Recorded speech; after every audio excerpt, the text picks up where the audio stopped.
আসসালামু আলাইকুম।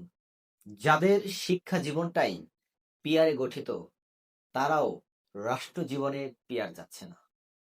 সুপ্রিয় দর্শক শ্রোতা, কাদের এই শিক্ষা জীবনটাই পিয়ারে গঠিত, তারাই আবার কেন রাষ্ট্র জীবনে পিয়ার চাচ্ছে না? কারাই এই দল? সে সম্পর্কে আজকে বিস্তারিত সংক্ষেপে কয়েকটি কথা বলার জন্য আমি এসেছি। আপনারা জানেন কিনা জানি না, বাংলাদেশে কওমি মাদ্রাসা ভিত্তিক শিক্ষাধারায় বাংলাদেশে বেশ কয়েকটি বোর্ডে আমি খোঁজ নিয়েছি। সেখানে পিয়ার ভিত্তিক ফলাফল প্রকাশ করা হয়। কিভাবে তাদের ফলাফলটা পিয়ারের ভিত্তিক হলো সেটা আমি একটু পরে আলোচনা করি। তো এই কওমি মাদ্রাসা ভিত্তিক শিক্ষা প্রতিষ্ঠানগুলোতে পিয়ার ভিত্তিক ফলাফল প্রদান করা হয়, কিন্তু এই মাদ্রাসা ভিত্তিক কিছু ওস্তাদগণ, কিছু আলেমরাই আবার বলছে রাষ্ট্রভিত্তিক পিয়ার পদ্ধতি নির্বাচন তারা চায় না। জাতির কাছে এই ব্যাপারটা খোলসা করা দরকার, এই খোলসটা তুলে ফেলা দরকার যে শিক্ষা জীবনে তারা কেন পিয়ার পদ্ধতি গ্রহণ করছে, আর রাষ্ট্র জীবনে কেনই বা তারা পিয়ার পদ্ধতির বিরুদ্ধে। এবং তাদের এরকম একাধিক ভিডিও বার্তা রয়েছে, প্রেস বিজ্ঞপ্তি রয়েছে যে তারা রাষ্ট্র জীবনে রাষ্ট্রের ক্ষতির কথা চিন্তা করে তারা পিয়ার পদ্ধতি চাচ্ছে না। আপনি পিয়ার পদ্ধতির সমালোচনা করতেই পারেন, গঠনমূলক সমালোচনা, বাংলাদেশের স্বাধীন সমালোচনা আপনি করবেন, কিন্তু আপনি নিজের জীবন গঠনে আপনি যখন পিয়ার পদ্ধতিটাকে বেছে নিবেন, আপনি রাষ্ট্র জীবন গঠনে কেন সেটার বিরোধিতা করবেন? এটার মতামত, এটার গুরুত্বপূর্ণ ব্যাখ্যাবলী জানার অধিকার এদেশের জনগণ রাখে। কওমি মাদ্রাসা ভিত্তিক বিভিন্ন শিক্ষা প্রতিষ্ঠানের রেজাল্ট কিভাবে পিয়ার ভিত্তি হয় সেটা নিয়ে যদি একটু আলোচনা করি।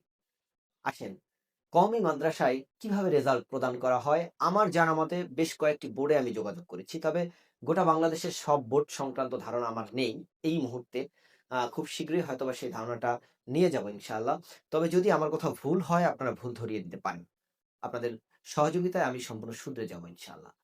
কিন্তু এই যে রেজাল্ট পদ্ধতিটা যদি আপনারা একটু বিশ্লেষণ করেন, একটা মানুষ একটা সাবজেক্টে স্কুল ভিত্তিক যে রেজাল্টগুলো, জেনারেল ধারার যে রেজাল্টগুলো, সেগুলো যদি আপনি দেখেন যে প্রত্যেকটা সাবজেক্টে 80 প্লাস তাকে মার্ক তুলতে হবে যদি সে প্লাস পেতে চায়।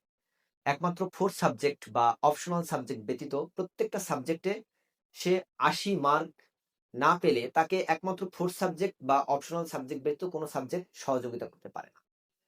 কিন্তু সে যদি কোনো সাবজেক্টে ফেইল করে, তাকে 4 সাবজেক্ট বা অপশনাল সাবজেক্ট কিন্তু সহযোগিতা করছে না।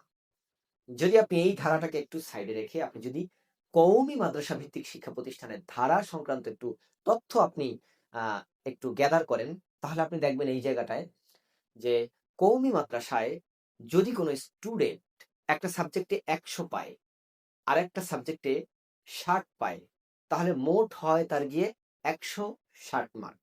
তো দুটি সাবজেক্ট দিয়ে ভাগ করা হবে, যাকে বলা হয় গড় মার্ক। অর্থাৎ তার প্রত্যেকটা সাবজেক্টের গড় মার্ক হবে 80 মার্ক। 80 দুয়ে 160। তো সেই জায়গাটা হচ্ছে, যদি কোনো স্টুডেন্ট তিনটা সাবজেক্টে 50 করে পেল আর দুইটা সাবজেক্টে সে পেল 30 করে, তাহলে আপনার জেনারেল ধারা শিক্ষা কোয়ালিটিতে সেটাকে পাস বলে না, সে দুইটা সাবজেক্টে ফেল করে। কিন্তু এই কওমি মাদ্রাসা ভিত্তিক শিক্ষা প্রতিষ্ঠানে এটাকে গড় ভাবে টেনে নিয়ে এটাকে পাস ঘোষণা করা হয়।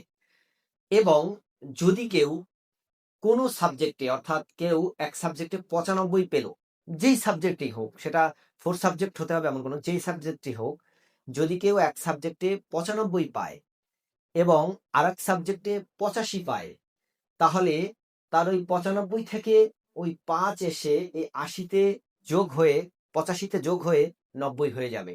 তার মানে সে গড়ে 90 করে পাচ্ছে। এটাকে আপনি কিভাবে দেখতে পাচ্ছেন? আমি তো এটাকে দেখতে পাচ্ছি সম্পূর্ণ পিয়ার।